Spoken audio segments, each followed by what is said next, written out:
L'idée, c'était vraiment à la fois de symboliser ce que l'on appelle une vague verte dans les villes aujourd'hui, donc de réunir là, je dirais, le lien entre le végétal, les populations, les artistes, tous ceux qui sont les acteurs finalement de l'organisation et du développement de tout ce travail sur la ville.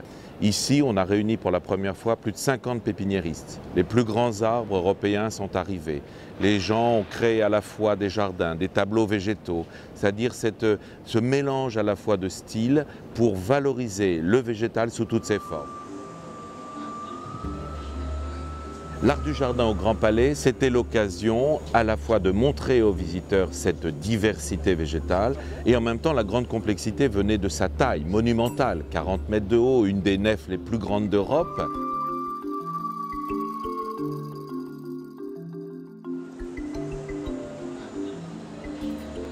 Ici, le jardin, c'est un clin d'œil à l'impressionnisme. Nous sommes dans un territoire où Claude Monet, il y a plus d'un siècle, a découvert les nymphéas dans une fête horticole comme celle-ci. Et à partir de là, il a commencé à commander ses végétaux. Ici, ce clin d'œil à Giverny, ce clin d'œil à l'art et au japonisme, il est repris dans les brumes, il est repris dans le choix des végétaux.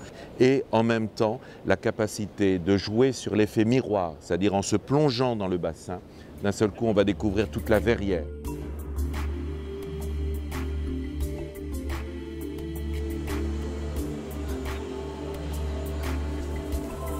Le grand message dans l'Art du Jardin 2013, c'est de sensibiliser nos visiteurs et nos élus à la place du végétal en ville. C'est absolument indispensable aujourd'hui pour réduire les violences urbaines.